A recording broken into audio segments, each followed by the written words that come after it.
សូមស្វាគមន៍មកកាន់រឿងកំ pl ែងចំណងជើងថាចៃគ្រូបង្ហាត់យាយសិទ្ធពូកែសូមអញ្ជើញទស្សនាដោយក្តីសប្បាយរីករាយទាំងអស់គ្នា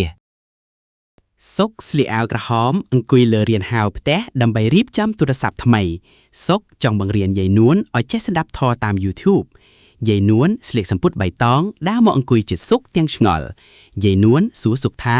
តើប្រអប់ខ្មៅនឹងអាចនិយាយជាមួយព្រះសង្ឃបានមែនទេមែននៅក្រោមដើមស្វាយសុកចាប់ដើមពន្យល់យាយនួនអំពីរបៀបចុចប៊ូតុងបើកយាយនួនយកមេរៀមដៃញ័រចុចលើអេក្រង់ទូរស័ព្ទខ្លាំងដូចចុចកណ្ដោសុកប្រាប់យាយនួនឲ្យធ្នមដៃព្រោះខ្លាចអេក្រង់បែកយាយនួនសើចដាក់សុកហើយប្រាប់ថាខ្លាចវាមិនលីសំឡេងយាយនួនយកទូរស័ព្ទដៃមកកាន់ក្រុងវត្តអារាមដើម្បីសាកល្បងស្ដាប់ធម៌យាយនួនចុចខុសទៅប៉ាtrongវីដេអូចម្រៀងរំ remix ដែលមានចង្វាក់ញាក់ខ្លាំងយាយនួនភ្ញាក់ផ្អើលយ៉ាងខ្លាំងតែមិនដឹងបិទត្រង់ណាសុកប្រញាប់រត់មកជួយបិទសំឡេងនៅមុខព្រះសង្ឃមេភូមិសម្លឹងមើលយាយនួននិងសុកក្នុងវត្តអារាមទាំងហួសចិត្តមេភូមិសួរថាហេតុអ្វីបានជាយកបទញាក់មកចាក់ក្នុងវត្តបែបនេះយាយនួនប្រាប់មេភូមិថាយាយនួនចង់ស្ដាប់ធម៌តែទូរស័ព្ទវាចង់រំទៅវិញសុកអោនក្បាលសំទោសមេភូមិដោយក្តីអៀនខ្មាស់សុកនាំយាយនួនត្រឡប់មកដល់ផ្ទះយាយនួនវិញដើម្បីបង្រៀនម្ដងទៀត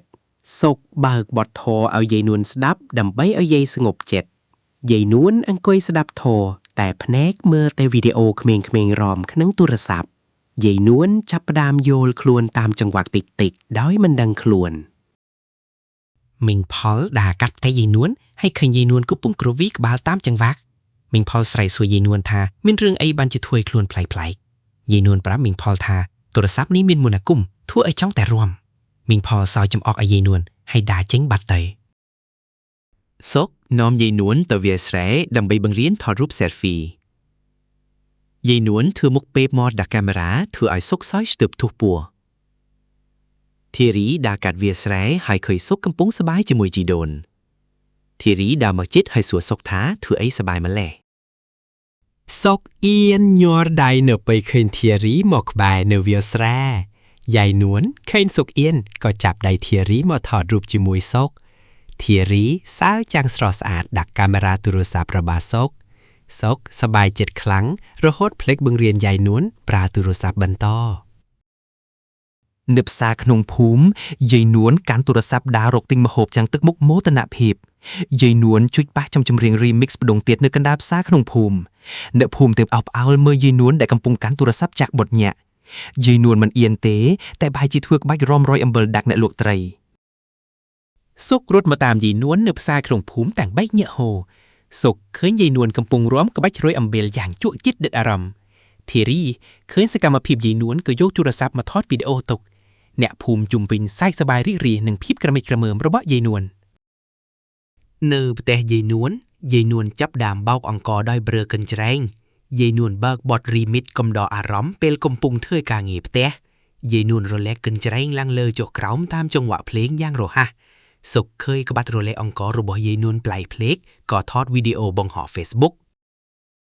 យាយនួនបន្តទៅបុកគ្រឿងនៅរានហែលផ្ទះទាំងជង្គែករេតាមភ្លេងយាយនួនលើកអង្រែបុកចូលត្បាល់បុកគ្រឿងដូចជាអ្នកវាយស្គរអាជីពមីងផលមកឈមមើលពីចម្ងាយទាំងក្រវីក្បាលហួសចិត្តនឹងយាយនួនសុកសើចរឹងពោះនៅពេលឃើញយាយនួនច្នៃក្បាច់បុកគ្រឿង remix វីដេអូដែលសុកបង្ហោះចាប់ដើមមានអ្នកមើលរាប់ម៉ឺនអ្នកយ៉ាងលឿនអ្នកលេង Facebook នាំគ្នាដាក់ឈ្មោះឯថាក្បាច់រាំបុកគ្រឿងយាយនួនធីរីផ្ញើសារមកសរសើរសុកថាពូកែរនឹកឃើញធ្វើវីដេអូកំ pl ែងសុកអានសារធីរីទាំងញញឹមបិទមាត់មិនចិត្តនៅក្រោមដើមស្វាយមេភូមិធ្វើដំណើរមកផ្ទះយាយនួនដើម្បីសួរនាំរឿងវីដេអូដែលល្បីខ្លាំងមេភូមិប្រាប់ថាមានគេមកសួររកយាយនួនច្រើនណាស់នៅក្នុងភូមិយាយនួនឆ្ងល់ថាហេតុអ្វីបានជាគេមកសួររកយាយនួនច្រើនម្ល៉េះសុកបញ្យល់យាយនួនថាឥឡូវយាយនួនក្លាយជាតារាអ៊ីនធឺណិតហើយនៅកន្លែងបោកស្រូវយាយនួនសាកល្បងរំក្បាច់បោកស្រូវ remix ថ្មីមួយទៀតយាយនួនលើកកំប៉ុងស្រូវគ្រវីចော့ឡើងតាមចង្វាក់ភ្លៀងបែសុកបើកឲ្យធីរីមកជួយកាន់ទូរស័ព្ទថតឲ្យសុកដើម្បីទទួលបានប្លង់ស្អាតសុកនិងធីរីសម្លឹងមើលភ្នែកគ្នាផ្អែមល្ហែមនៅកន្លែងបោកស្រូវផលិតកម្មផ្សាយពាណិជ្ជកម្មធំមួយបានតាក់ទងមកសុកតាមទូរស័ព្ទ ក្រុមហ៊ុនចង់ជួយយាយនួនឲ្យថតពាណិជ្ជកម្មគ្រឿងទេសសម្រាប់ស្លម្ហូបសុកបញ្ញាប់តប៉ាប់ដំណឹងល្អនេះដល់យាយនួននៅរៀនហាលផ្ទះយាយនួនមិនយល់ថាពាណិជ្ជកម្មជាអ្វីទេ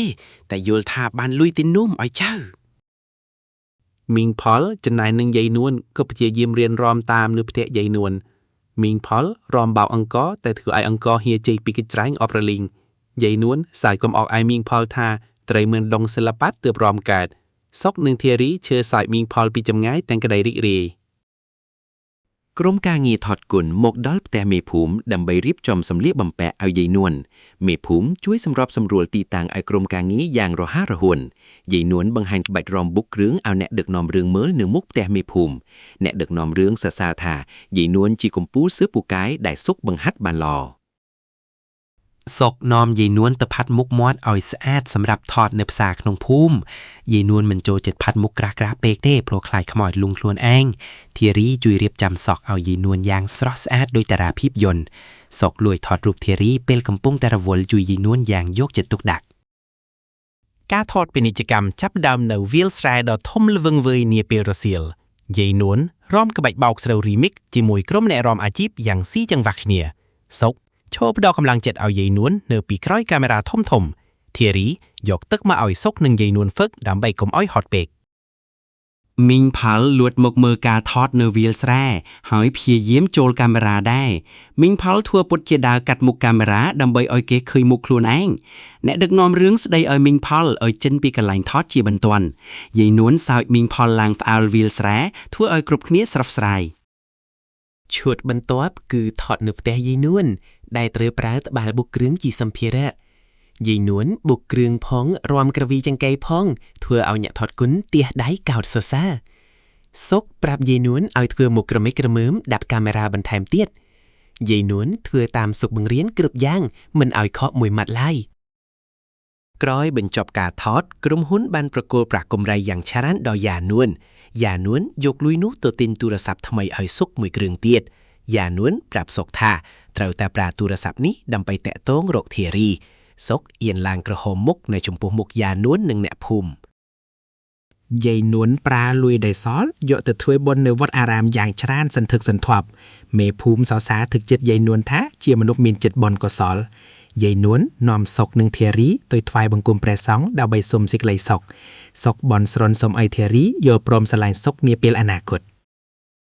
ធារីនាំសុកទៅដើរលេងនៅវាលស្រែនាពេលថ្ងៃលិចយ៉ាងរ៉ូម៉ាន់ទិកធារីប្រាប់សុកថាចូលចិត្តមនុស្សដែលស្រឡាញ់និងមើលថែយាយដូនបានល្អសុកសន្យាជាមួយធារីថានឹងមើលថែយាយនួននិងធារីឲ្យបានល្អបំផុតយាយនួនលួចមើលសុកនិងធារីពីក្រោយដើមឈើទាំងញញឹមបិទមាត់មិនចិត្ត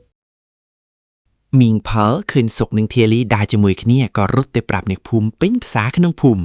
មីងផលប្រាប់គេថាចាយយាយនួនកំពុងតែមានស្នេហាជាមួយស្រីស្អាតប្រចាំភូមិអ្នកភូមិម្នាក់ត្រេកអរជំនួសសុកដែលបានសង្សារស្អាតនិងពូកែយាយនួនដើរមកដល់ផ្សារក្នុងភូមិហើយបញ្ជាក់ថាពិតជាមានហើយមេភូមិរៀបចំកម្មវិធីជប់លៀងតូចមួយនៅផ្ទះមេភូមិដើម្បីអបអរសាទរយាយនួនអ្នកភូមិទាំងអស់ត្រូវបានអញ្ជើញឲ្យមកចូលរួមពិសាអាហារយ៉ាងសប្បាយយាយនួនឡើងរាំក្បាច់រីមិកបុកគ្រឿងម្ដងទៀតនៅកណ្ដាលវង់រាំគ្រប់គ្នានាំគ្នារាំតាមយាយនួនយ៉ាងក្បាច់សប្បាយក្អាកក្អាយសុកឆ្លៀតឱកាសនៅក្នុងកម្មវិធីជប់លៀងដើម្បីសារភាពស្នេហ៍ចំពោះធារីសុកហុចផ្ការំដួលមួយតងឲ្យធារីនៅមុខអ្នកភូមិទាំងអស់